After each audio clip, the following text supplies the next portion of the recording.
Kan? So, Ustaz masuk dah. Ustaz dah masuk. Ustaz can share yesterday punya Spark Al-Jumu'ah Ustaz? Macam mana? Yes, kan yesterday Ustaz selesaikan surah Al-Jumu'ah dengan Spark. So Kak Azah kongsikan dengan JAA lah apa the final finale that Ustaz share yesterday, especially kita mulakan amalan kita yang baik-baik tu selepas solat Jumaat, seperti menghafaz Al-Quran. Ya, ngam. Sebab Allah suruh macam tu. Lepas Jumaat. Tadi pagi kita terjelupuk Ustaz oleh Ustaz. Ingatan Ustaz susah. Allah Akbar. Betul. Dahsyat. Sangat dahsyat. Maksudnya Ustaz. So Ustaz, alhamdulillah. Tak sengaja, Abah. Ya? Tak sengaja. Sengaja. Tapi Ustaz sengaja mengetuk hati kami Ustaz. Memang Ustaz sengaja bagi kami merunduk hati kami ni. Alhamdulillah Ustaz, Kak Syidah dah buka majlis pagi ni. Tunggu Ustaz untuk sampaikan seterusnya pagi ni. InsyaAllah kita sambung pada ayat ke-63 Ustaz kan? 63 ya. Na'udzubillahi minasyaitonirrajim. Bismillahirrahmanirrahim. Alhamdulillah wassalatu wassalamu ala Rasulillah wa ala alihi wa ashabihi ajma'in. Rabbi syrah li sadri wa yassir li amri wahlul 'uqdatam min lisani yafqahu qawli. Subhanaka la ilma lana illa ma 'allamtana innaka antal alimul hakim. Rabbi yassir wa la tu'assir, Rabbi tammim bil khair ya arhamar rahimin. Assalamualaikum warahmatullahi wabarakatuh. Waalaikumsalam warahmatullahi wabarakatuh. So, apa khabar semua? Saya sebenarnya jarang-jarang bertanya orang tentang khabar mereka. Sebab Betul. kan jarang-jarang kan?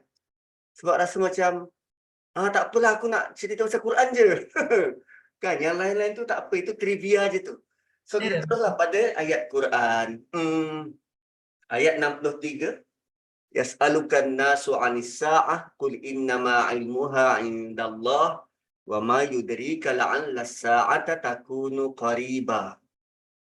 Manusia bertanya tentang kedatangan hari kiamat. Katakanlah, sungguh pengetahuan mengenainya hanyalah ada di sisi Allah. Dan apa jalannya engkau dapat mengetahui? Boleh jadi masa datangnya tidak lama lagi. Okey.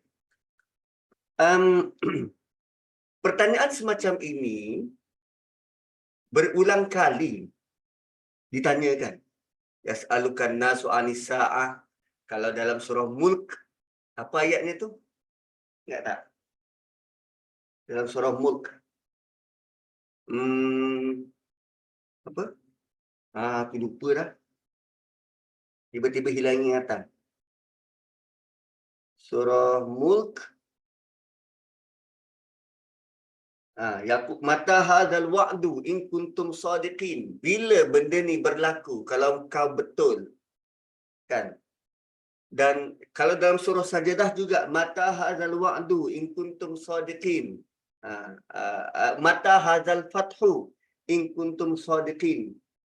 Dan dalam suratul Naba juga disebut begitu. Amma yatasaaluna 'anil naba'il azim alladzi hum fihi mukhtalifun. Menariknya, setiap kali manusia ni bertanya, Allah tak sebut siapa yang bertanya. Allah cuma kata manusia. Tanpa dinisbahkan kepada dia orang beriman ke, orang kafir ke, bertanya. Kerana setiap daripada kita ada pertanyaan ni dan penuh dengan tanda tanya. Kan? Cuma dalam surah Ahzab, jawapannya adalah, ini Aqaf. Dalam surah Ahzab, jawapannya ialah, innama ilmuha indallah. Bentuk jawapannya itu, pengetahuan mengenainya hanya ada di sisi Allah. Hanya Allah yang tahu. Innama ilmuha indallah. Sama juga macam suratul Mulk. Jawapan kepada soalan itu ialah innamal ilmu indallah. Sungguh segala ilmu ada di sisi Allah. Tetapi jika kita pergi ke surah yang di hujung-hujung suratul Naba, amma yatasaalun anin naba'il azim alladhi hum fihi mukhtalifun. Mereka tertanya-tanya tentang berita yang penting yang mereka sendiri berbalah berkaitan dengannya. Dan tengok cara Allah jawab. Kalla saya'lamun. Nanti korang tahu. Totally different. Sebelumnya Allah kata, ilmu tentang kiamat hanya Allah yang tahu. Tapi kali ini, nanti korang akan tahu. Ui, beza. Beza. Dia contohnya macam, anak kita tanya kita lah. Dia, apa nama, dia tanya, apa? Bila papa nak belikan aiskrim? Bila papa nak belikan aiskrim? Nantilah papa balik kerja, nanti papa belikan. Gitu. Itu kali pertama anak tu tanya. Lepas tu, tak lama lepas tu ditanya lagi, Pa, bila papa nak belikan aiskrim? Lepas tu, bapak dia jawab, nanti kita keluar nanti, papa belikan aiskrim. Kali ketiga anak dia tanya, Pa, bila papa nak belikan aiskrim? Sebab biasanya bapak tahan 3 kali je. Kali keempat dia jawab, kau tunggu, kau tunggu. Kau nak sangat aiskrim kan? Kau tunggu. Dia bernada sudah berbeza dan cara menjawab sudah berbeza. Terutamanya surah An-Naba adalah surah pada juzuk yang ke-30. Kita sudah dekat penghujung baca Quran, takkan orang masih nak tanya tentang bila kiamat ni? Kan? Nonsense. Kalau kau perhatikan daripada awal baca Quran, jawapan berulang diberi adalah ilmu tentangnya hanya Allah yang tahu. Tak payah tanya lah lepas tu. Tapi dia berulang kali tanya, you had bombarded Nabi dengan soalan yang sama, tapi kau tak juga ambil pelajaran. Akhirnya Allah sebut, kalla saya'lamun. Nanti kau akan tahu. Soon you will know. Soon you will know. Begitu. So dalam surah Ahzab ini, Allah masih lagi menjawab dalam bentuk innama ilmuha. Allah suruh Nabi jawab, innama ilmuha indallah. Sungguh ilmunya di sisi Allah. Wa ma yudrika la'alla sa'ata takunu qariba. Engkau tahu tak bahawa masa itu tak lama lagi? Tu. Kau tahu tak? Masa tu tak lama lagi. Wa ma yudrika. Apa jalan untuk engkau tahu? La'alla sa'ata, boleh jadi masa yang kau tunggu-tunggu tu takunu qariba, dah dekat sangat. Tu kalau dalam bahasa kita macam mana? Hanya papa je yang tahu, tapi jangan risau, tak lama lagi. Kan. Dia masih mengekalkan misteri, yet dia mendatangkan rasa perlu ada persediaan. Sebab setiap kali manusia bertanya tentang kiamat, mereka cuma nak dapatkan tarikh. Kalau kita dulu kat Syida, waktu belajar-belajar dekat college, dekat universiti dulu, kan kita suka rapat dengan pensyarah sebab nak tahu tarikh kuis. Sir, bila tarikh kuis, sir? Sir, bila tarikh kuis? Relax. Nanti adalah tu, nanti tak. Bila, sir? Bulan depan? 2 bulan lagi? Nanti saya bagi tahu. Kan? Tapi by the time dia kata lagi 2 bulan.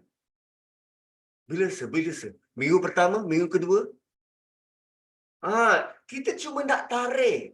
Sebab bila kita dapat tarikh, maka kita sudah boleh merangka berapa lama aku nak berpoya-poya sebelum aku serius untuk study. Suatu tarikh tentang as-sa'ah, masa itu Allah sengaja sembunyikan supaya siapa yang benar-benar percaya, dia akan buat preparation. Siapa yang benar-benar mahu, dia akan buat preparation. Siapa yang tidak mahu, macam tadi itulah. Bila dia mahu dekat Quran, dia akan buat preparation. Bila dia tak mahu dengan Quran, syaitan akan buaikan dia dengan angan-angan. Sebab tu Allah letakkan la'alla, perhaps. Boleh jadi sekejap lagi. Macam pensyarah kita kata, bila kita nak buat apa nama tuition pula. Kuis. Markah berapa semarkah? Markah kuis kali ni 40%. 40%? Weh, bila? Ada lah. Mungkin minggu ni, mungkin minggu depan. Tapi dah dekat dah. Dengar dah dekat tu, kita akan rasa, weh, tak boleh jadi. Terutamanya peringatan sebelum ni tentang yudinina min jalabibihin, tentang pakaian, tentang hubungan suami isteri, tentang banyak perkara-perkara yang disebut sebelum ni. Tentang jaga masa, banyak kan. So bila Allah kata tak lama lagi, qariba, orang-orang yang terkesan hatinya akan bertindak segera. Kemudian Allah kata, innallaha la'anal kafirina wa a'adda lahum sa'ira. Allah melaknat orang-orang kafir dan menjanjikan mereka sa'ir. Menjanjikan mereka, tiba-tiba sebut pasal kafir ni kenapa? Kenapa? Kerana Allah sedang mengkritik orang yang nak tahu pasal sa'ah, bila tak dapat jawapan, dia buat tak reti. Sekurang-kurangnya orang-orang ni masih bertanya tentang bila sa'ah. Ada jenis manusia yang terus enggan. Tak mau. Dia ibarat macam kita nak pergi piknik besok dekat PD. So, sampai dekat PD malam, biasanya lepas warta berita kan ada ramalan cuaca. So, bila dia dengar ramalan cuaca, dijangka besok dekat Negeri Sembilan, hujan lebat menderu-deru. Tak berhenti. Tak mau dengarlah berita hujan-hujan ni, kita nak piknik lah esok. Tutup TV. Adakah dengan menutup TV, dengan gelagat kafir itu, maka besok tak hujan? Kan? So, Allah melaknat orang-orang yang enggan menerima jawapan, enggan bersedia, malah menjadikan soalan berkaitan dengan akhirat ini sebagai ejek-ejekan. Selalu kita dengar perkataan laknat. Apa maksud laknat ni? La'ana ni, dia bermaksud jauh dari rahmat. Jauh dari rahmat. So, kalau dia jauh dari rahmat, macam mana dia nak masuk syurga? Sebab orang masuk syurga hanya dengan rahmat Allah. So, perkataan laknat, dia membawa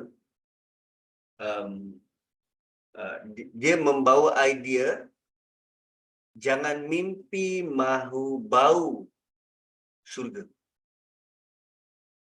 Jangan mimpi mahu membau bauan syurga. So, bila kita tak faham tentang laknat, kita merasakan laknat ni kutukan kot. Kan? Laknat ni bentuk murka, marah, kutukan macam tu je kot. Nanti kalau aku bertaubat, okey. Tak.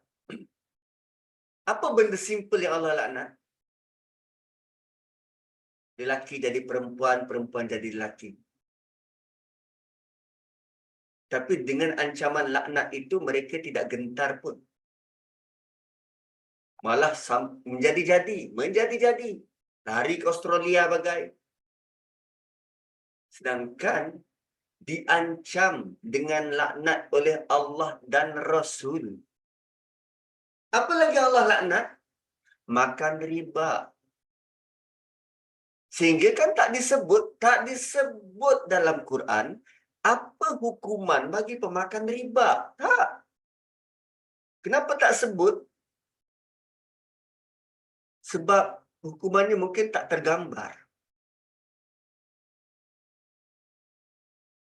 Kan? Hukumannya tak tergambar. So, kalaupun Allah sebut, kita tak faham. Apa bentuk hukuman tu? Apa hukumannya? Berperang dengan Allah dan Rasul. Kita tak tergambar. Berperang dengan Allah dan Rasul tu. Macam mana? Perang. Hukumannya perang. Kita faham tak? Kita tahu perang tu apa. Tapi, apa impak dia? Apa yang menakutkan perang?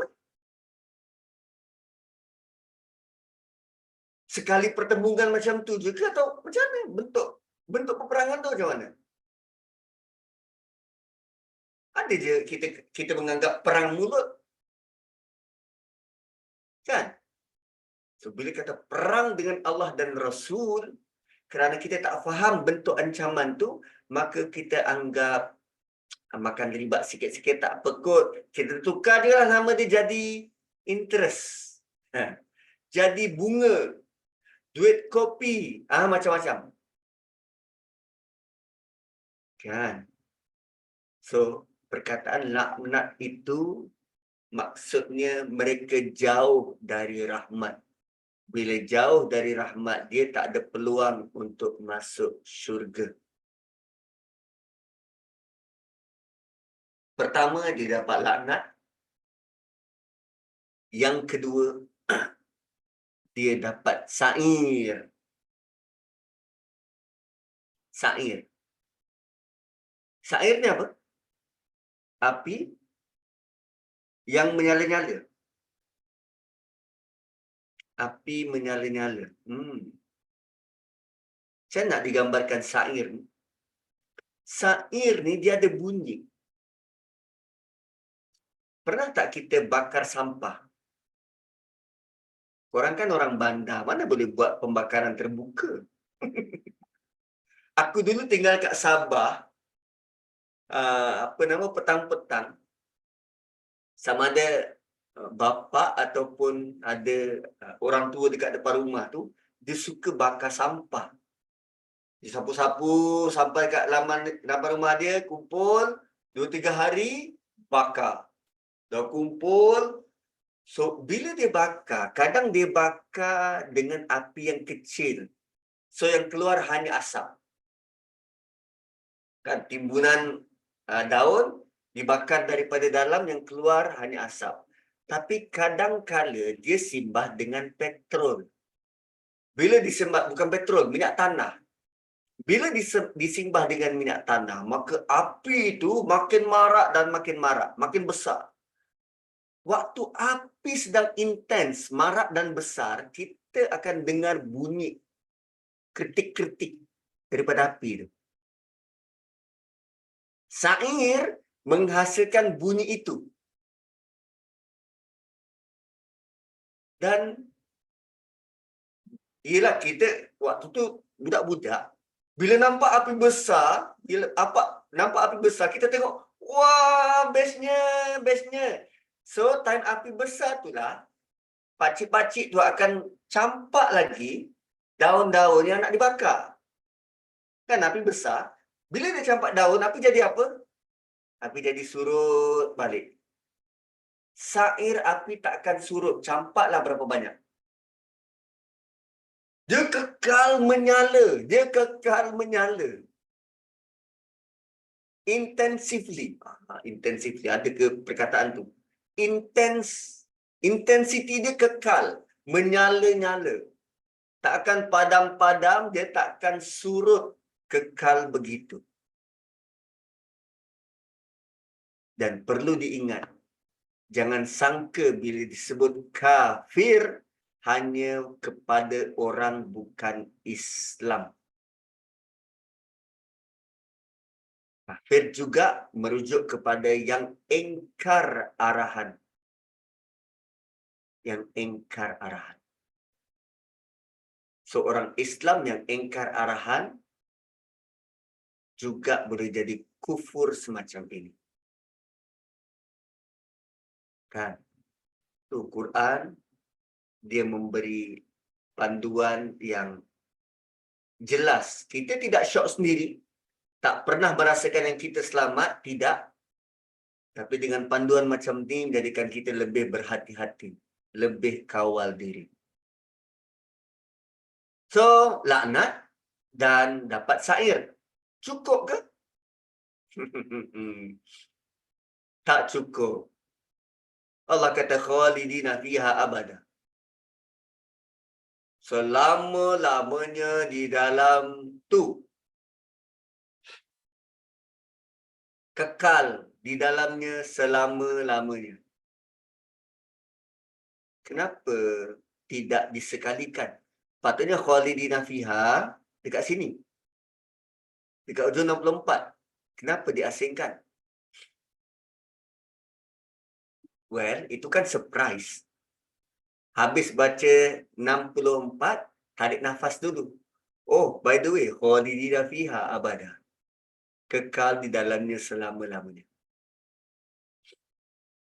So, kita boleh berhenti pada abada, bermula baca dari innallah. Innallaha la'anal kafirina wa anta lahum sa'iran khalidina fiha abada.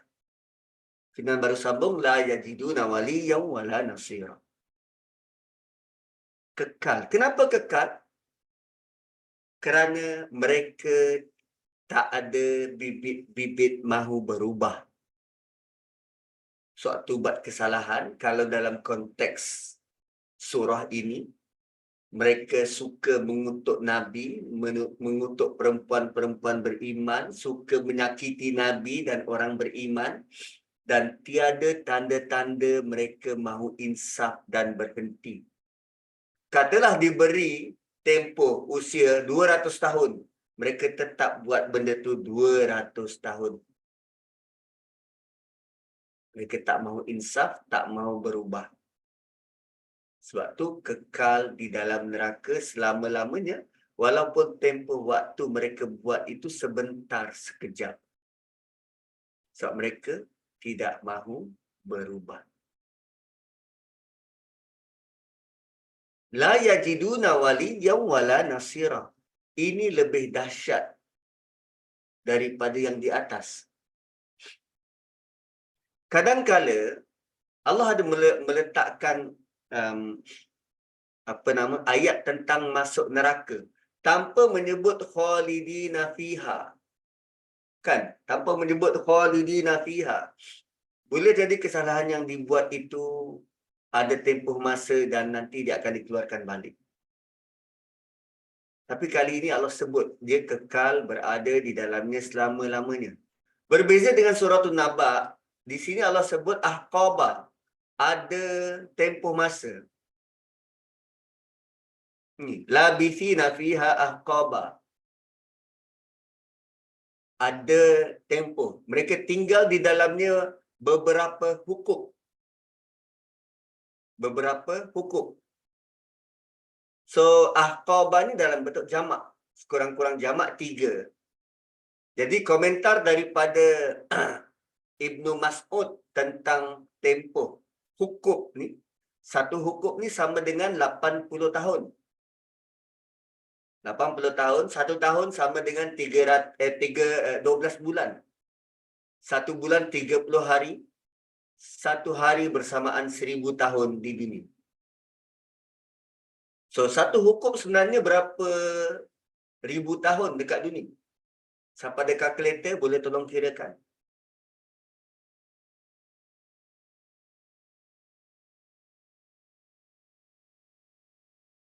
Puluh darab 12 darab 30 darab 1000. Berapa anggaran hari? Dalam 2 juta. 28 juta. Itu satu hukum. Di sini Allah kata ahqabah, beberapa hukum. Paling rendah 3 hukum. Paling rendah 3 hukum. Ahqaban pula dalam bentuk nakirah. Aduh, dia tak ada alif lam.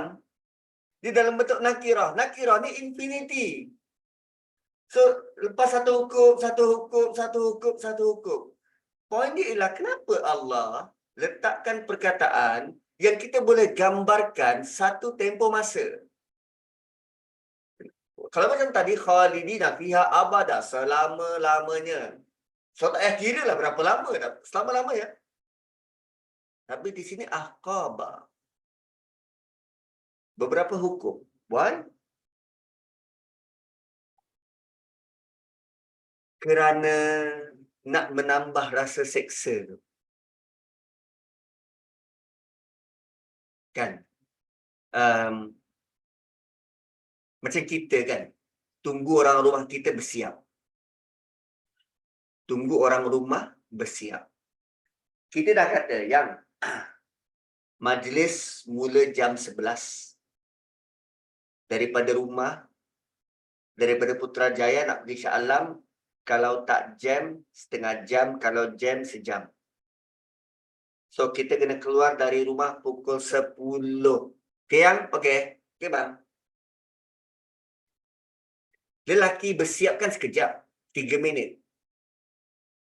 Dia masuk toilet, basuh muka, keluar, dah tukar baju. So, dia pun tunggu. 9.45. Dalam kereta. 9.45 dia dalam kereta dah hidupkan enjin. Panaskan enjin katanya. Okey. Sudah tengok 9.50, dia horn satu kali. Sekejap bang, 5 minit, 5 minit, 5 minit. Sekejap bang, 5 minit, 5 minit. Okey, 5 minit. 9.55, dia horn lagi. Kejap bang, lagi 5 minit, lagi 5 minit. Lagi 5 minit. Tudung belum on point. Tudung belum on point. Lagi 5 minit. Setiap kali isteri dia kata lagi 5 minit. Itu dia punya penantian tu macam ni. Ahqabah ni. Lagi 5 minit, lagi 5 minit, lagi 5 minit, lagi 5 minit. Last kali bertolak daripada rumah 10.45. Majlis pukul 11. Lepas tu dia kata, suami saya tu kan suka sangat bawa laju. Kan?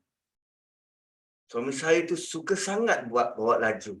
Saya pun tak tahulah dia nak kerja apa. Ya, keluar dari rumah 10.45 sampai nak kena sampai pukul 11. Memang tak tahu dia nak kejar apa. Tapi begitulah. Kan? Ini nak gambarkan ahqabah ni. Lagi 5 minit, lagi 5 minit. Kita nak, ahli neraka itu dijanjikan, okey, dah dekat dah. Oh, tambah lagi 80 tahun. Dah dekat sampai 80 tahun. Tambah lagi 80 tahun. Lagi 80 tahun. Lagi 80 tahun. Dia seperti disebut selama-lamanya, tapi dalam ada tempoh waktu. Itu lebih memeritkan. Kadang kita, kalau mak bapak moden ni, dia tak suka nak beri hukuman fizikal pada anak-anak. Nak cubit jauh sekali. Dia tak nak bagi hukuman fizikal. Dia biasa bagi hukuman apa? Tengok dinding. Dia bagi hukuman emosi. Tengok dinding. Berapa lama di? 5 minit. Si anak tu pun tengok dinding. Lepas tu dia tengok jam. Sikit lagi, sikit lagi. Okey, di dah 5 minit. Tambah lagi 5 minit. Siapa suruh lompat-lompat? Tambah lagi 5 minit. Dia rasa setiap detikan jam itu punyalah lama. Pada minit yang keempat. 1 minit lagi. Okey, 1 minit. Okey, dia dah tambah lagi 10 minit sampai dia dikata berhenti. Oh, itu bentuk aqabah. Tambah, tambah lagi, tambah lagi. Ui, dahsyat. So, dia tidaklah sedahsyat, Khalidina fiha ini tidaklah sedahsyat Aqabah tadi. Yang ini sudah confirm selama-lamanya. Jangan fikir untuk keluar. Malah, adakah balasan Sa'ir ni saja selama-lamanya? Ini. Laknat ini selama-lamanya.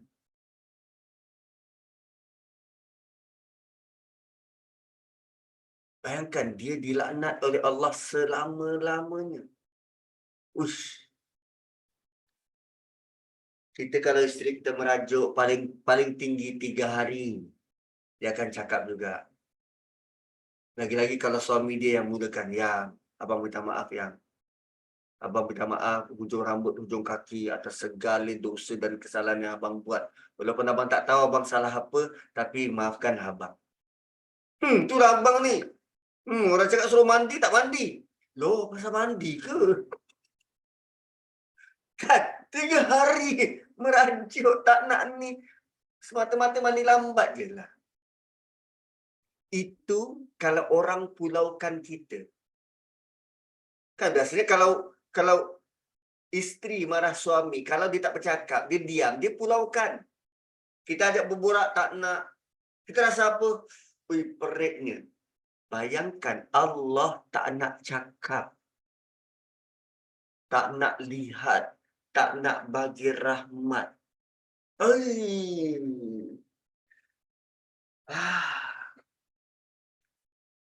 Kita dulu waktu kanak-kanak, kita selalu harapkan belas kasihan. Terutamanya waktu kita kena marah oleh bapa, kita harapkan mak tolong kita. Atau waktu kita kena marah oleh mak, kita harapkan bapa tolong kita. Dan kita menyaksikan benda tu waktu mak tengah pukul kita, tengah rotan kita, bapa kita dah layan, dah. Oh, kita rasa lega. Oh, bapa kita selamatkan. Ini kali sedang manusia dibakar oleh malaikat. Yang sepatutnya boleh bantu Allah. Allah tak pandang pun. Oh. Ya, Ka'ab bin Malik juga pernah dipulaukan, dia rasa cukup terseksa. Itu Nabi pulaukan dia. Ini bayangkan Allah yang memulaukan. Tak ada perol Kak, tak ada waktu rehat, tak ada. Khalidina fiha abadani, tak ada waktu rehat. Kalau dipulaukan Allah, dia bukan terasa dunia ni sempit. Akhirat. Terasa neraka tu. Oi, kita pula orang tu dah dalam neraka. Dipulaukan pula. Allah kata la yanzuru ilaihim yaumal qiyamah wa la yuzakkihim. Allah takkan pandang dia, Allah takkan sucikan dia. Oh, by the way, Zakki kita jumpa tadi dalam surah Jumu'ah. Kita baca Quran, Quran itu akan menyucikan kita. Maksudnya Allah masih sudi menyucikan kita di dunia. Tapi kalau dia sudah had been departed daripada wahyu, daripada Quran selama ini, apa dia harapkan disucikan ke akhirat? Sorry sikit. La yajiduna waliyan wala nasira. Tidak akan beroleh sebarang penolong. Wali, nasira tu penolong. Nasira tu penolong. Wali pelindung. Pelindung. Maksud pelindung, dia dihalang dari masuk dalam neraka. Penolong dikeluarkan setelah masuk neraka. So, waliya dihalang sebelum masuk. Nasira dikeluarkan setelah masuk. So you choose. Orang-orang macam ni bakal dibantu, ditolong, bakal keluar atau selama-lamanya. Sebenarnya memadai Allah sebut khalidina fiha abada. Kan? Selama-lamanya. Tapi kadang orang tanya, bukan ada peluang ke untuk keluar? Tak. La yajiduna waliyyan wala nasira. Apa bentuk kesalahannya? Cuba tengok di atas. Yu'zunan nabi, yu'zunal mu'minina wal mu'minat, sakiti nabi, sakiti orang beriman, lelaki dan wanita. Dan yu'zu menyakiti dengan perkataan.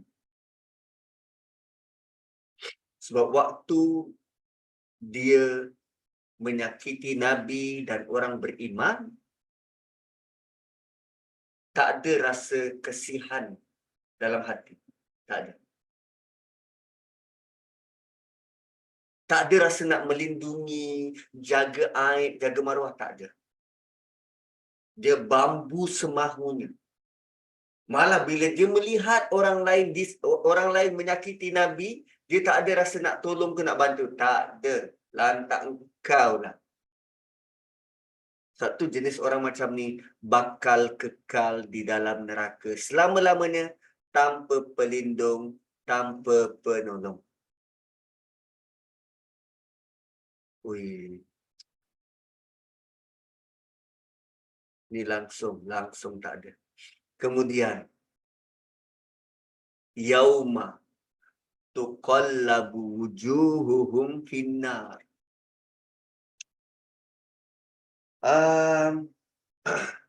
Kalau minggu lepas kita baru tahu tentang Nabi yang suruh kita pakai jilbab. Kan? Minggu lepas kita baru tahu tentang Allah arahkan Nabi untuk suruh kita pakai jilbab. So, katalah kita layak pakai jilbab dan kita tak pakai. Perbuatan itu sedikit sebanyak akan menyakitkan Nabi. So, kita khawatir kita juga dalam kategori ini, menyakitkan Nabi. Bayangkan pula orang yang kata tak ada bertudung dalam Quran ni. So yang kita mampu buat ialah, ya Allah, berilah dia hidayah. Janganlah dia berterus-terus menghasut pula orang lain buat benda yang tak patut. Cuba bayangkan bagaimana perasaan Nabi bila dia dengar salah seorang dari umat dia sebut begitu. Bercakap berkaitan dengan Quran dengan sembrono.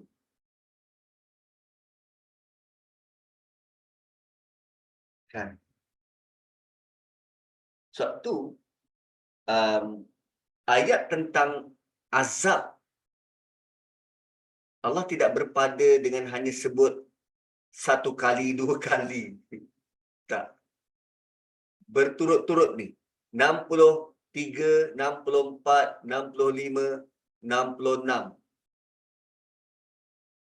67. Kenapa beza-beza? Ya, dia punya kesalahan, pelaku, apa yang dia buat berbeza. Apa yang dia buat berbeza. Kalau 67 nanti, pengikut dia. Pengikut yang mengikut kubarak tu, sadatana wa kubara'ana, pengikut. Yang di atas ni, dia punya ketua. Ketua dia dapat apa? Yang kata enggih, tu Jawa lah tu. Enggih tu apa? Ya. Ya, saya ikut, saya patuh. Yang ikut tu dapat balasan yang lain. So kita tengok 66. Yauma tuqallabu wujuhuhum finnar. Pada ketika, pada hari, muka mereka dibalik-balikkan. Tuqallabu, muka dibolak-balik dalam neraka. Macam mana? Macam mana nak gambarkan tu? Ayam golek kot. Dia ayam golek tu kan dia macam pusing macam tu. Ni macam, kejap ya. Korang pernah tengok tak benda macam ni? Automatic grill.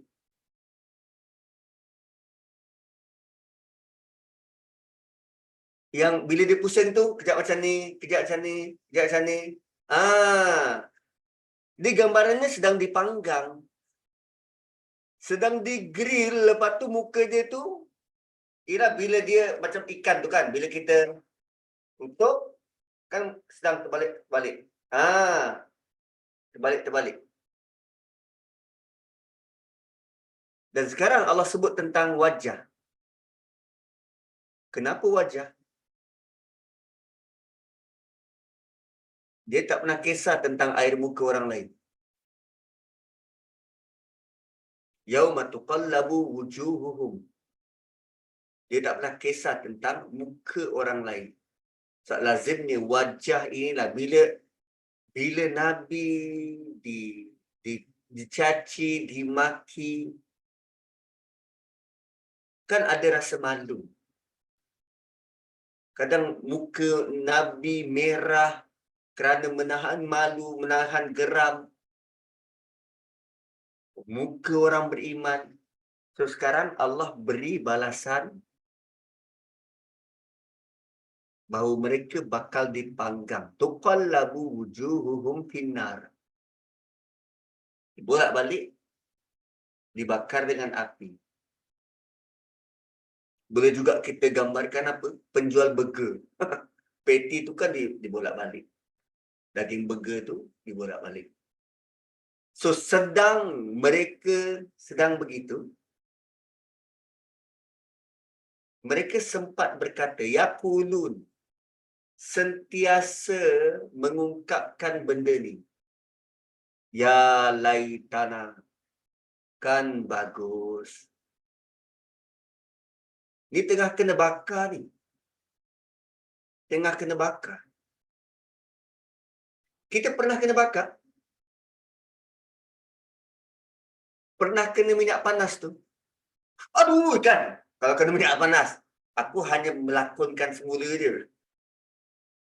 Kalau apa goreng sardin tu, sardin tu memang suka meletup-letup.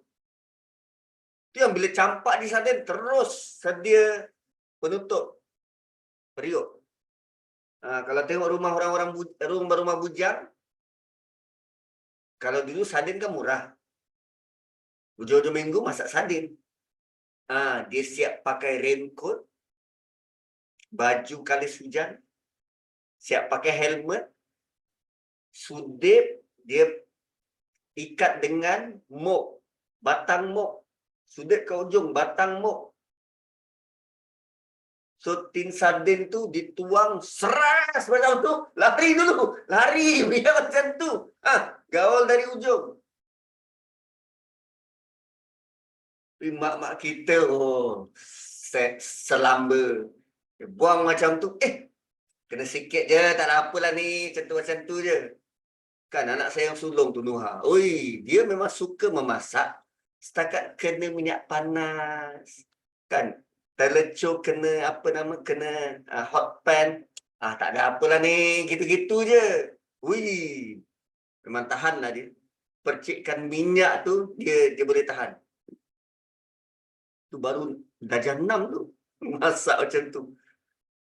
Tapi waktu orang ini, kita bila kena minyak panas, kena benda yang panas, kita mengaduh kesakitan. Mengaduh kesakitan. Tapi untuk ahli neraka yang dibakar selama-lamanya, bagi mereka mengaduh kesakitan pun tak guna. Kat mana? Ada tak gambarannya tu? Ada. Dekat surah Surah mana ya? Ni surah Tur. Dia pada tahap mengadu kesakitan pun kau tak guna. Allah kata apa? Yauma yud'auna ila nari jahannam da'a. Hari mereka ditolak ke dalam neraka Jahannam dengan sekasarnya. Okey, ditolak dengan cara yang sangat keras dan kasar. Hadhihin nar, inilah neraka allati kuntum biha tukadzibun, yang korang tak percaya dulu. Afasihrun hadza, adakah kamu rasa ini benda sihir? Dah ditolak, lepas tu cakap inilah neraka yang dulu korang tak percaya. So korang rasa ini sihir?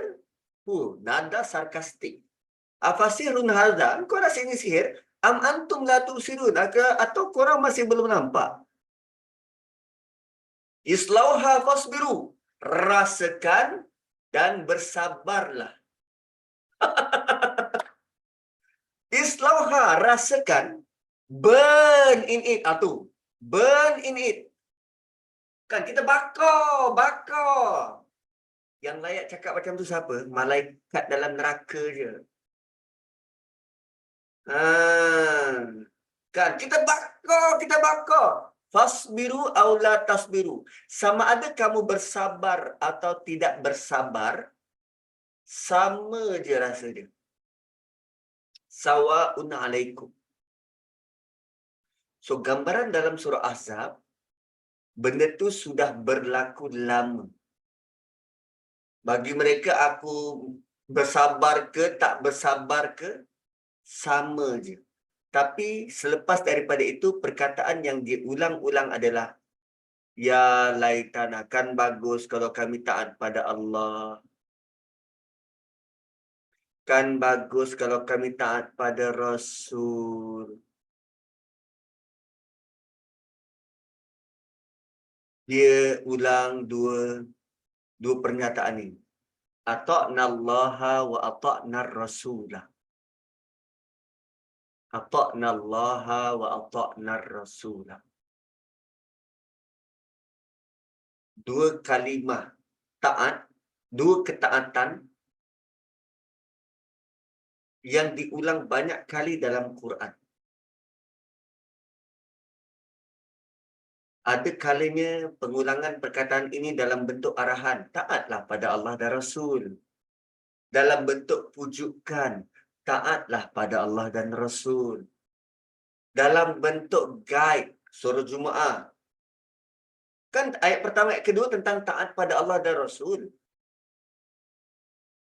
Dan dalam bentuk penyesalan. Ada orang yang menyesal, dah duduk dalam neraka, dia duk ulang benda yang sama. Kan bagus kalau dulu aku taat pada Allah dan Rasul.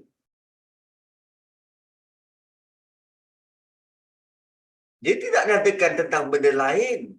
Dia tak kata, kan bagus kalau aku tak berzina dulu. Kan bagus kalau aku tak sakiti Rasul dulu. Tak.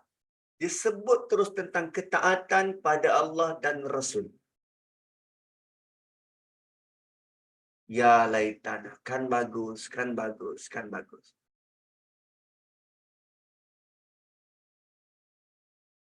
So, kita, anak cucu kita, perlu diingatkan, jangan sampai kita menyesal. Jangan sampai kita mengutarakan, menyebut perkataan sesalan ini, kan bagus, kan bagus. Allah pernah menceritakan melalui surah Furqan.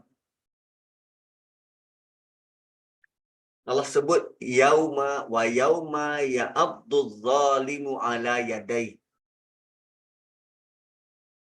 Hari di mana orang-orang zalim ini menggigit tangan mereka. Dia gigit tangan. Bukan gigit jari. Kalau gigit jari tu kita nampak macam, ya. Ni gigit tangan. Gigit tangan ni, dia penyesalan luar biasa. Setakat kita berputih mata menggigit jari tu, itu juga gambar penyesalan kan. Tapi Allah sebut mereka ni sampai ke tahap menggigit yadaihi, menggigit dua tangan. Lalu mereka kata, yaqul, ya laitani, aduhai, ittakhadtu ma'ar rasuli sabila. Aku dulu sama-sama dengan Nabi tu. Aku dulu berjalan dengan Nabi.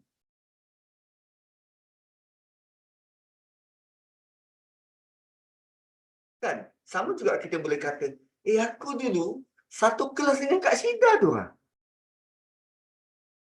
Aku dulu sama-sama ngaji Quran dengan dia.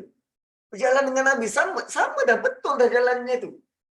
Ya laitani ittakhadtu ma'ar rasuli sabila. Dan kemudian dia kata apa lagi? Ya wailata laitani. Oh, cilaka betul lah aku. Cilaka betul lah. Lam attakhiz fulanan khalila. Kenapa aku sanggup salah pilih kawan? Lam attakhiz fulanan khalila. Kenapa aku salah pilih kawan? Kenapa aku tak jadikan orang macam tu kawan rapat aku? Kenapa aku tak join dorang? Kenapa aku dengan dunia aku? Laqad adallani 'anil dzikri ba'da idh ja'ani wa kana syaitanu lil insani khadula. Sungguh dia telah menyesatkan aku dari Quran ketika Quran disua depan mata aku, didatangkan kepada aku. Dan syaitan tidak mahu menolong manusia. Penyesalan lazimnya dikaitkan dengan syaitan.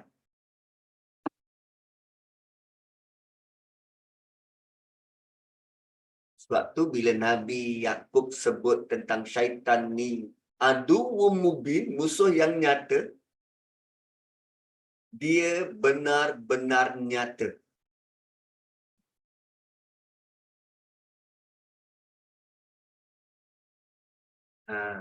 So jangan salah pilih kawan. Ketaatan pada Allah dan ketaatan pada Rasul. Kemudian ata'na Allah wa ata'na Rasula.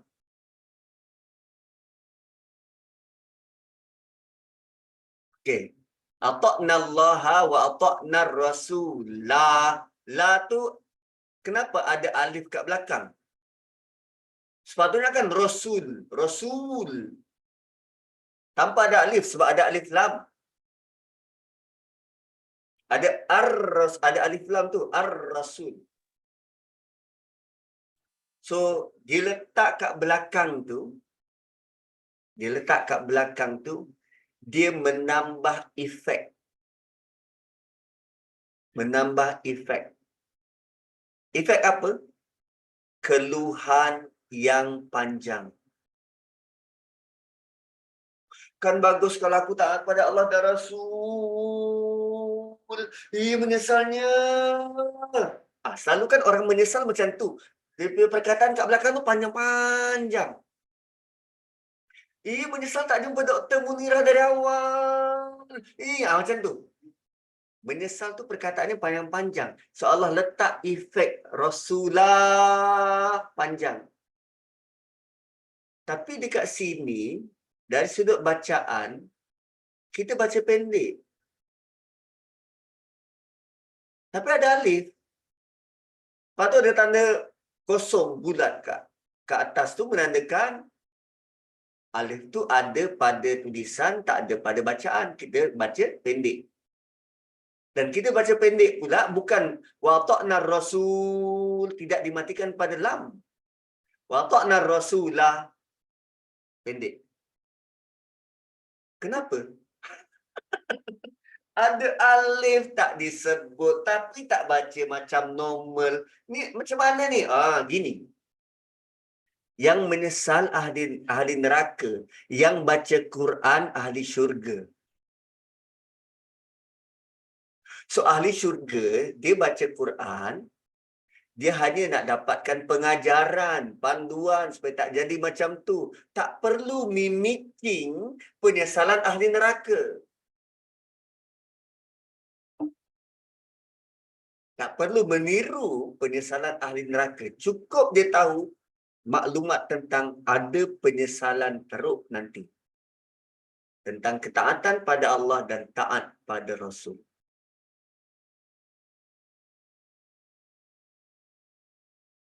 Kemudian, hari ini sudah habis kot. Sikit lagi kan? Sikit apa? Sampai 73. Sekarang 68. 67. Selain daripada mereka punya penyesalan untuk taat pada Allah dan Rasul, apa lagi yang mereka ucapkan? Waqalu Rabbana. Wahai Tuhan, inna ata'na sadatana. Sungguh kami dulu mentaati sayyid-sayyid kami, sadatana, ketua-ketua kami. Wa kubara'ana, dan pembesar-pembesar kami. Kami taatkan ketua-ketua kami dan pembesar-pembesar kami. Kalau kita jadi pemimpin, kita memang mengharapkan anak buah kita taat perintah kita. Tapi risiko ketaatan ini, salah cara kita memimpin, dua-dua masuk neraka.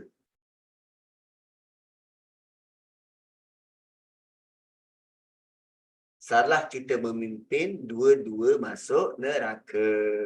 Kerana ini adalah salah satu penyesalan ahli neraka. Dia kata, kami dulu taat pada pembesar kami, pada pemimpin kami, ketua-ketua kami.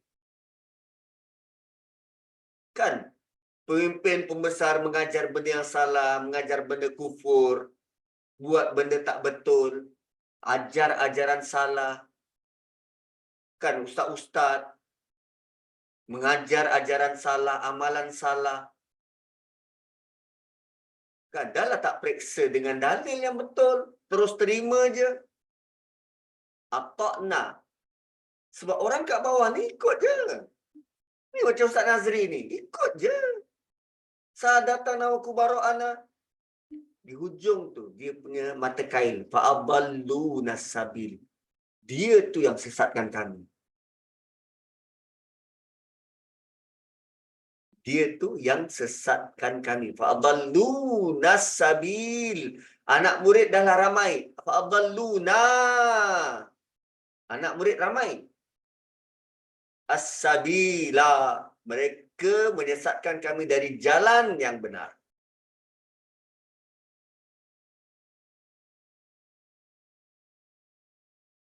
Sekali lagi, as-sabila ada alif kat belakang menunjukkan sangat-sangat menyesal.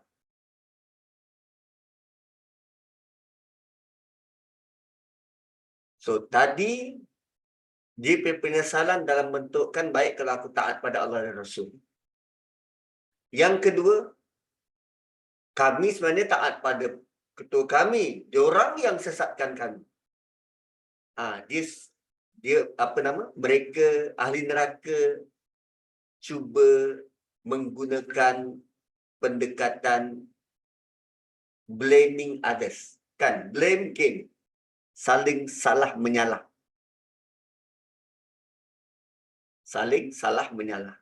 Fa'adalluna. Mereka yang sesatkan kami. Kami okey.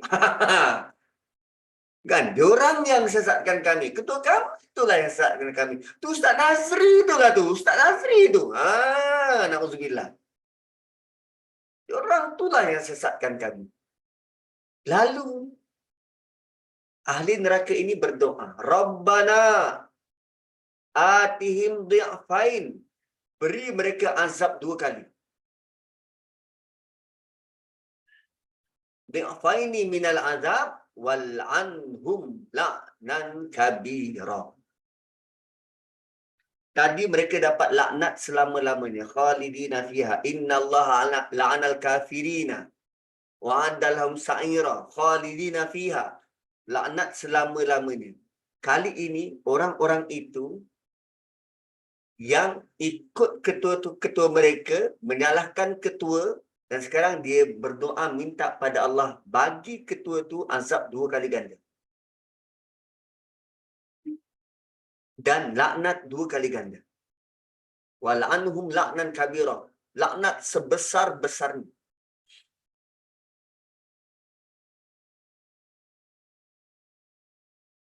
Laknat sebesar-besarnya.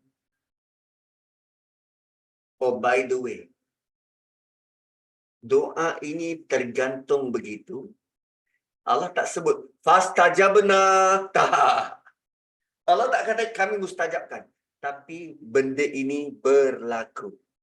Ahli neraka berdoa pada Allah minta ketua dia dapat azab 2 kali ganda. Sama seperti isteri Nabi, Allah ingatkan, engkau jadi contoh pada seluruh wanita, kalau kau buat salah kau dapat 2 kali ganda. Ingat lagi ayat di atas? Dia sudah lupa. Dah lupa lah tu Ustaz. Tu tahun lepas punya lah tu. Kan ayat mana? Ingatan dari Allah kepada isteri-isteri Nabi. Korang menjadi contoh kepada wanita yang lain. Kamu buat salah, kamu dapat 2 kali ganda. So, untuk isteri Nabi, 2 kali.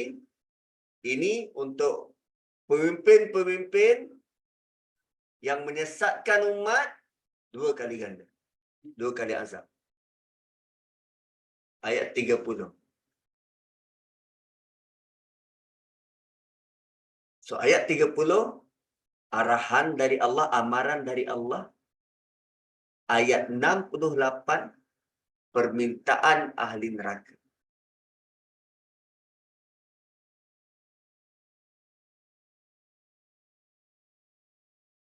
Rasa-rasa dimakbulkan tak doa ahli neraka?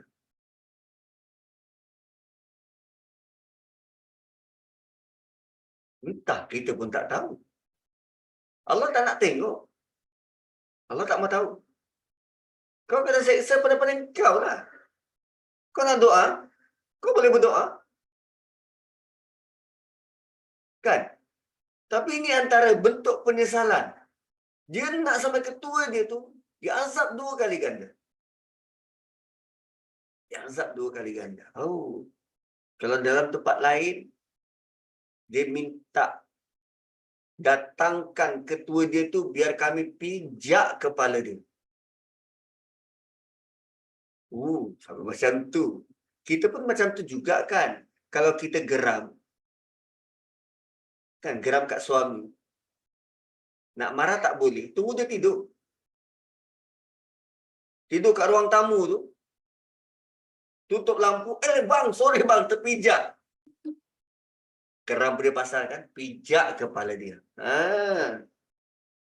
Tak, itu gambaran aku je. Gambaran aku. Alah, kalau buat sekali-sekali tak apa. Kan dekat nak raya dah. Nanti minta maaf lah. Sekadar mengeruhkan keadaan.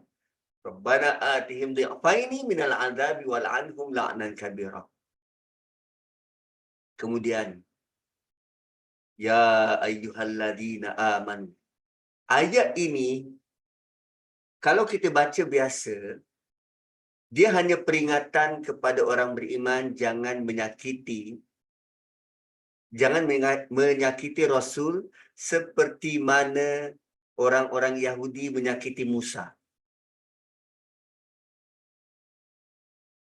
Okey?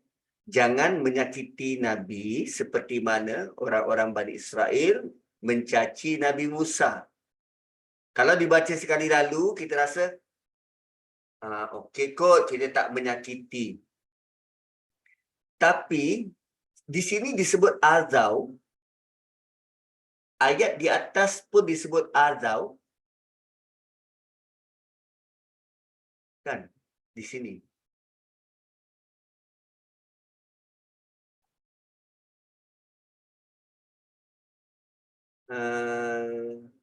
yu'zu, di sini pun sebut azau.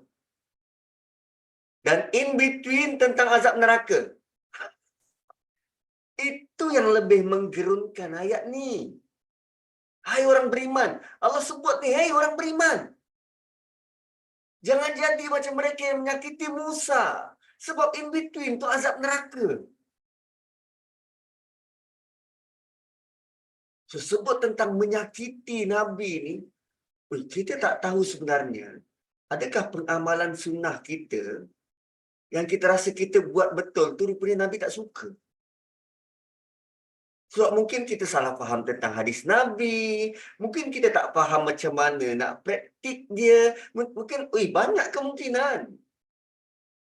Sebab tu it's a must untuk kita tambah pengetahuan tentang Quran, tentang hadis, seberapa banyak mungkin. Sebab takut-takut kalau kita buat tu dalam bentuk menyakiti Nabi.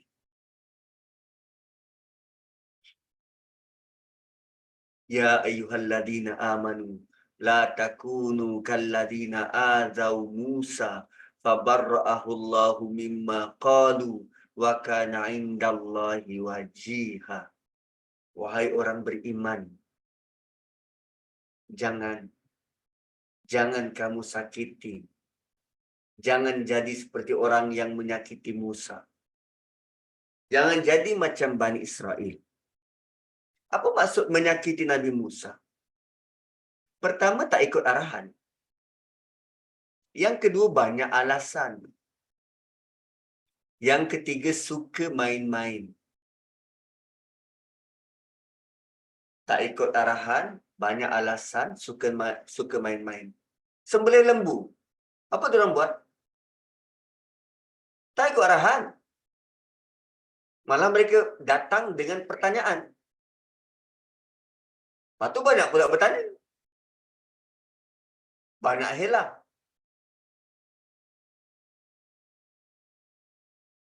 So, ada tak arahan Nabi yang kita tak ikut arahan? Tu tepuk tanya, buka hadis Nabi. Kan? Ada sebuah hadis. Sesungguhnya Musa adalah seorang lelaki yang pemalu. Dan selalu menutup aurat. Selalu berpakaian tertutup. Sehingga tak ada satu pun bahagian dari kulitnya kelihatan. Sebab malu dengan Allah. Aduh, membacanya kita dah rasa malu. Kita dekat rumah berpagoda je. Kadang tak pakai baju pun. Alasan kita apa? Apa tak apalah. Panas dengan anak bini tak mengapalah. Nabi Musa tutup seluruh badan sebab malu dengan Allah. Kita pakai baju lengan panjang sebab tuntutan kerja. Hari biasa pakai baju lengan pendek. Kadang nak sembahyang pun pakai baju pagoda. Nabi bagi tahu kita, Nabi Musa punya pemalu sehingga dia pakai pakaian tertutup kerana malu dengan Allah. Dahsyat. Kita langsung tak ada malu dengan Allah. Lalu ada sebahagian dari kaum Bani Israel yang menyakitinya. Mereka kata bahawa Musa takkan pakai pakaian yang rapi rapat sehingga tutup semuanya kecuali kalau dia ada penyakit. Sopak kot. Atau mungkin dia ada hernia. Atau mungkin dia ada penyakit kulit yang lain. You name it, sebut penyakit kulit. Itu tuduhan Bani Israel kepada Musa. Dia tak pernah buka baju. Dan jangan dia malu kot ada sopak.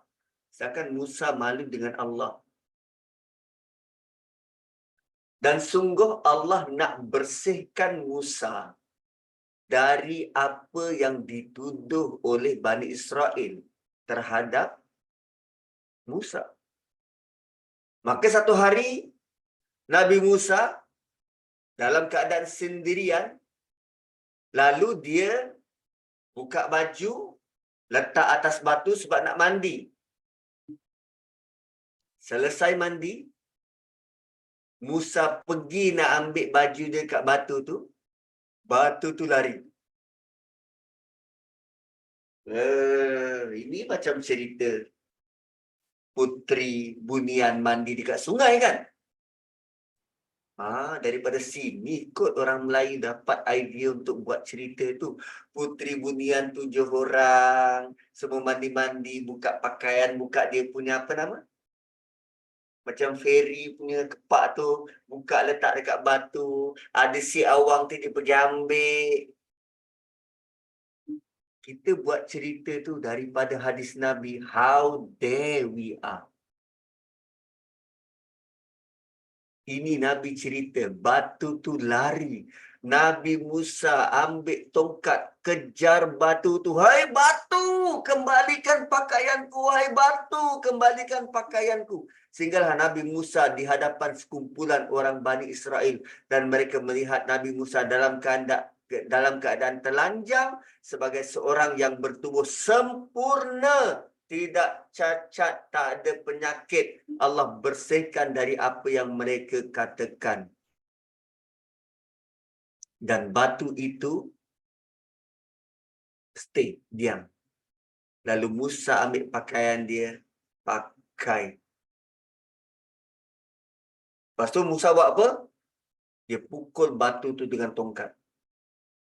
Lalu Musa kata, demi Allah, sesungguhnya pada batu itu benar-benar terdapat 3 atau 4 atau 5 tapak sebab berbekas pukulan tu. Berbekas pukulan tu. Musa pukul pakai tongkat.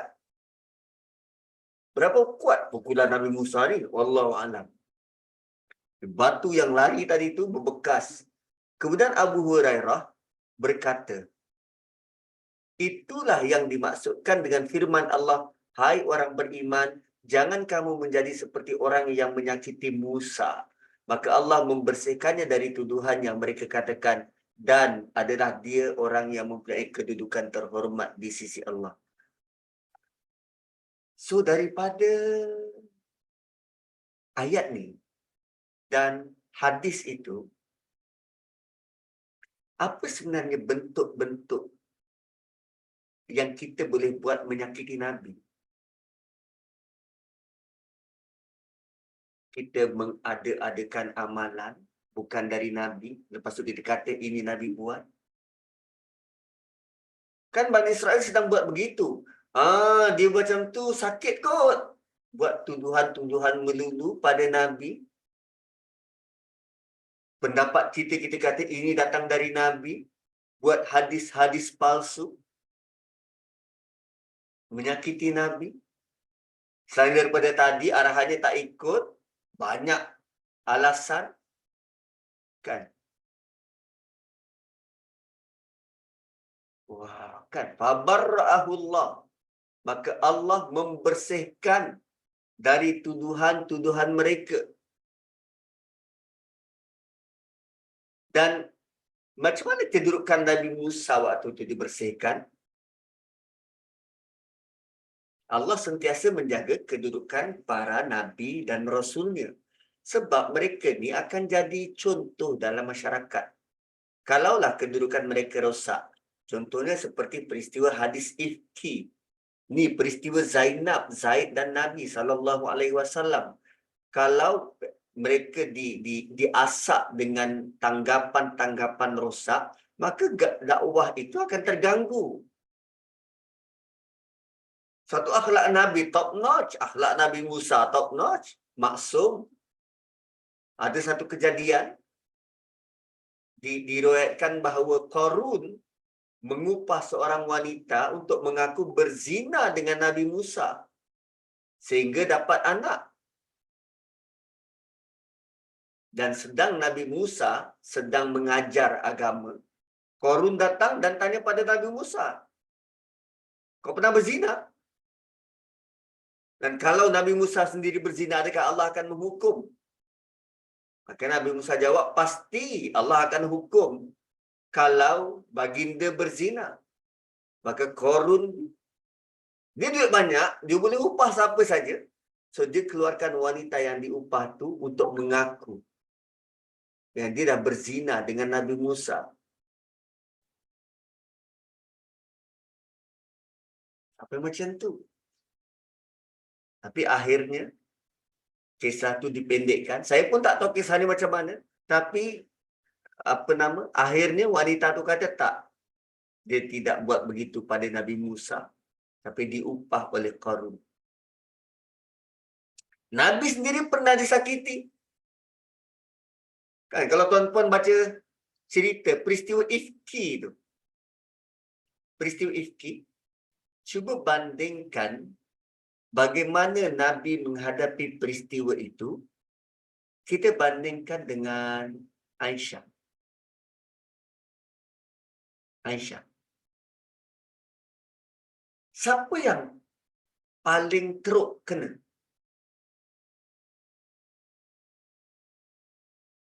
Aisyah ke Nabi? Selama sebulan wahyu tak turun, dan selama itu Aisyah dalam pembaringan sakit. Allah pelihara Aisyah daripada dengar berita tersebut. Sebulan tu Nabi berjaya jumpa Aisyah. Dekat luar ni macam-macam cerita. Nabi jumpa dengan Aisyah penuh kasih sayang sehingga Aisyah tak dapat baca apa-apa. Tapi selepas Aisyah tahu, dia punya merajuk pada Nabi. Kan ibu kita tu merajuk dengan Nabi. Dia tak boleh terima Nabi buat macam tu. 2-3 hari selepas tu, baru Quran turun. Tapi Nabi sudah tanggung sebulan lama ni. Dahsyat. Dahsyat. So ada sebuah hadis yang menceritakan Rasulullah sedang melakukan pembahagian harta ghanimah. Harta ghanimah, harta rampasan perang. Maka ada seorang lelaki dalam kalangan Ansar. Dia kata, ini cara pembahagian ni bukan ikut Allah.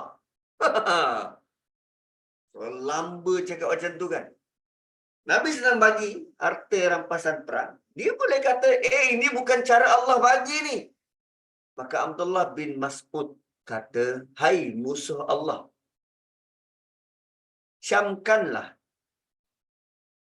Sesungguhnya aku benar-benar akan menceritakan apa yang kamu katakan itu pada Rasulullah.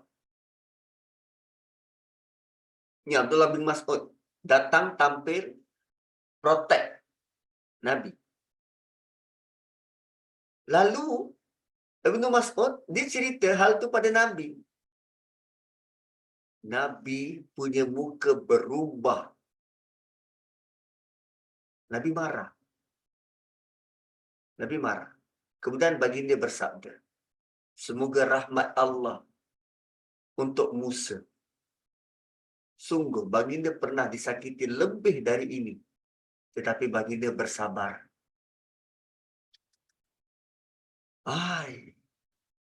Ada banyak benda yang kita boleh belajar dari hadis yang macam ni. Dia bukan sekadar untuk cerita Nabi marah.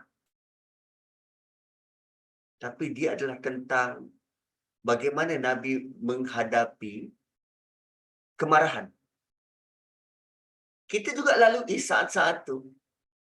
Balik rumah, suami kita tengah lari-lari dengan anak, habis bersepah rumah. Kita dengan penat-penat, rumah bersepah, tak dikemas. Dalam pada nak marah, kalau ikut konteks Nabi, nak marah, berubah dah muka nak marah. Nabi ingat Allah, semoga rahmat Allah untuk Musa. Nabi terus ambil figure yang kuat bersabar. Nabi terus sebut, semoga Allah beri rahmat pada Musa. Dia pernah disakiti lebih dari ini, tapi bagi dia bersabar. Figure yang kita nak ambil siapa bagi suri rumah? Moga Allah beri rahmat pada Fatimah. Fatimah pernah menguruskan rumah lebih penat daripada ini dan dia bersabar.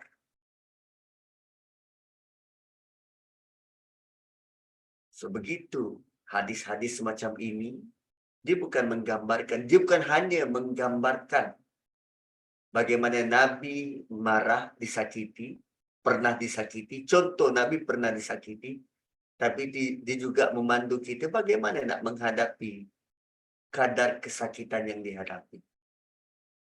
Sedangkan yang beri komen itu siapa? Orang Ansar. Orang Ansar. Dia ada beza tarbiyah orang Madinah dan tarbiyah orang Ansar. Tapi Ibnu Mas'ud terus, hai musuh Allah. Terus sebut macam tu. Ya adu Allah. Tak ada cannya. Ibnu Mas'ud terus sebut, ya adu Allah, hai musuh Allah. Nabi bila dia dengar, dia redakan dulu kemarahan di hati dia. Kenapa? Kalau kita kan terus, jom bawa aku jumpa dengan orang tu. Mari aku sekolahkan. Kenapa? Bila kita dikuasai marah, pertimbangan kita sudah tidak seimbang. Dan Nabi sedang mengajar kita untuk mengawal kemarahan. So, mengawal kemarahan, dia ada berkait rapat dengan rahmat Allah dan dia ada contoh terdahulu. Gitu. So, maksud umum bagi menyakiti ialah tidak ikut arahan. So, kalau kita tidak ikut arahan Nabi, kita sedang menyakiti Nabi. So, apa arahan Nabi dalam surah ni? Kena bacalah dari awal surah. Panggil orang dengan nama yang bapa dia bagi. Ingat lagi tak tu? Kan? Jangan panggil orang dengan suka-suka hati kita je. Nama orang tu Zainab. Kita panggil Z. Bapa dia bagi nama Zainab. Panggillah dengan nama yang bapa dia bagi. Tapi Ustaz, dia suka nama Z, Ustaz.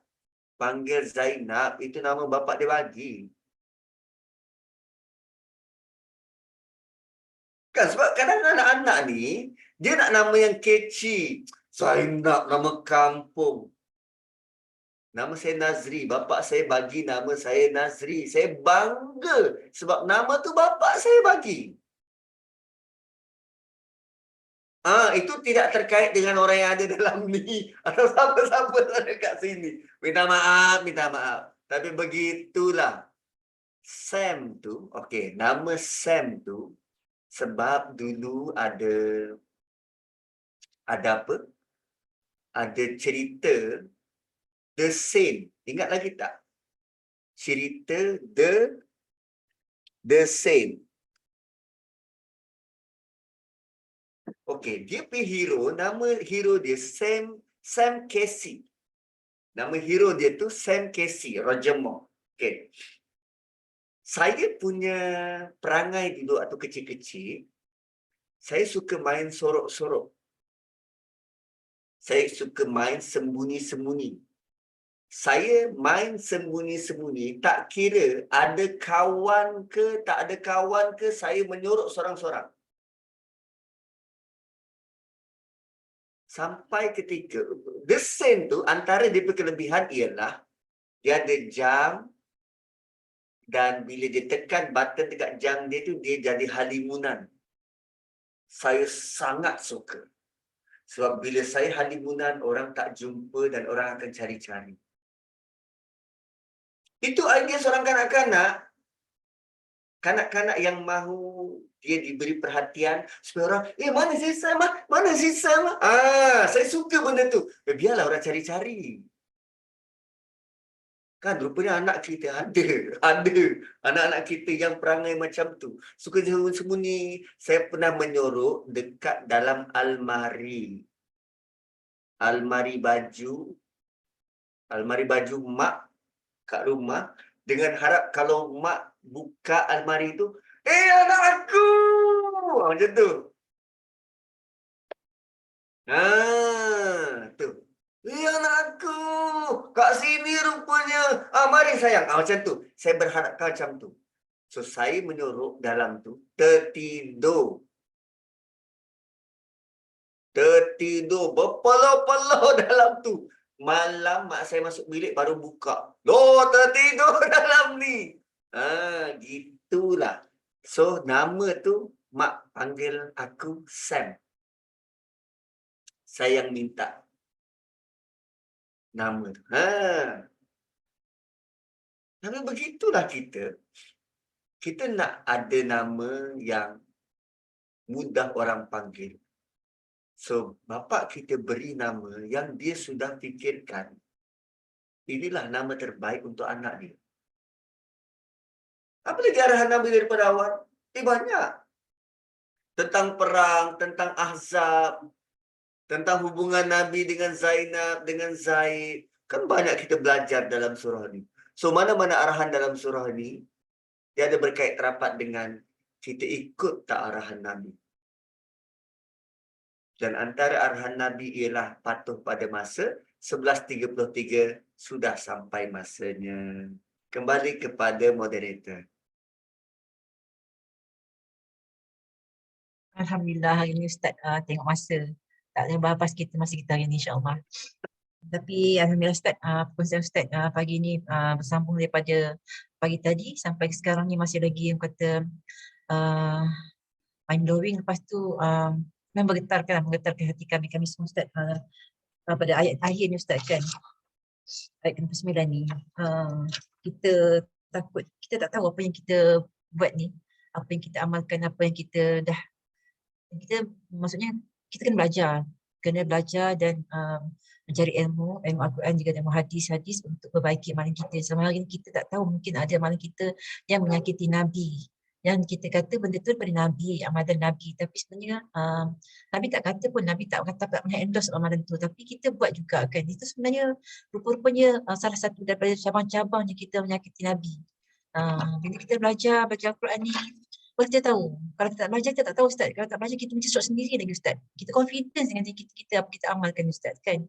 Hari ni pada Kak Syida ayat nombor 9 kita terkesan, masih terkesan dengan apa yang kita kena ikut. Apa yang kita kena, idola kita siapa sebenarnya kan. Al-Quran dan hadis dan matlamat kita lah. Kalau tak nanti kan, tak macam ni dah akhirat nanti.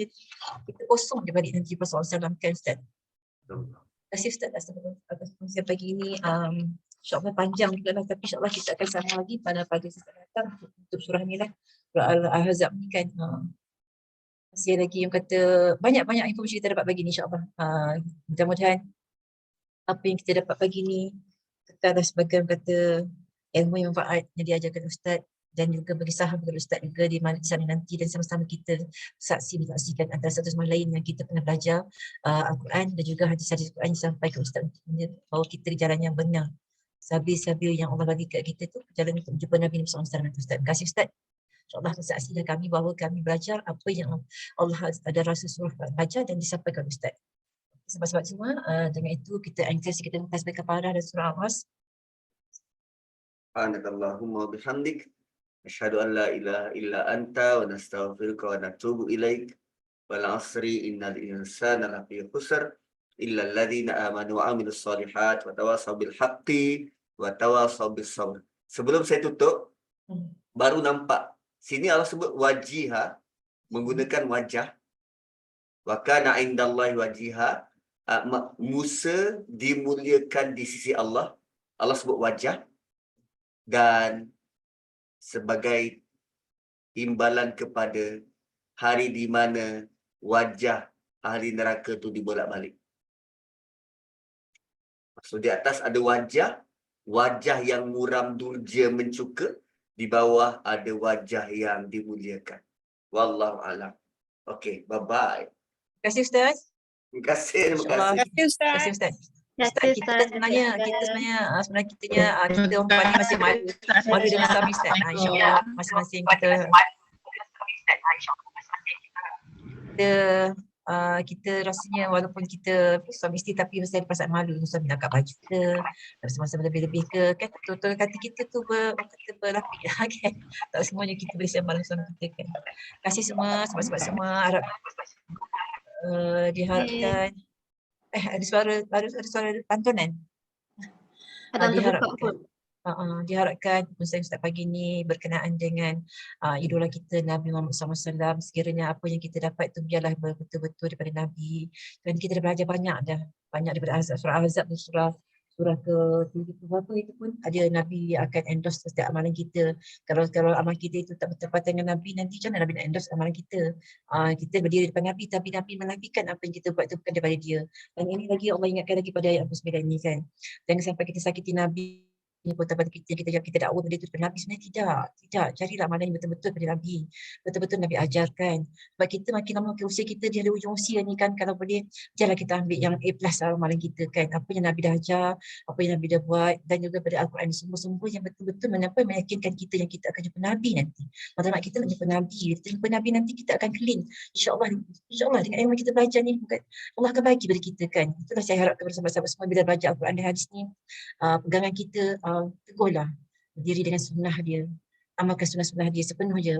Dengan usia dah meningkat dah ni kan, usia dah 50 ke atas, 60 ke atas, mana tak ada lagi peluang untuk kita belajar lagi belakang lagi dah ni kan.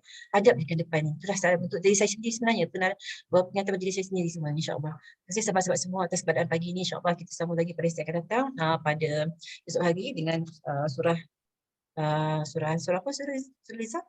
Surah Abasa. Surah Abasa insya-Allah. Terima kasih semua. Terima kasih Aziz. Terima kasih. Terima kasih Syida, terima kasih Liza. Kak Aziz terkenal hari ni. Terima kasih Puan Syida. Nama Fadilah panggil Z. Kan? Okey, Assalamualaikum. Saya tutup Okey, terima kasih Liza. Terima kasih. Sampai jumpa lagi insya-Allah. Assalamualaikum semua. Salam.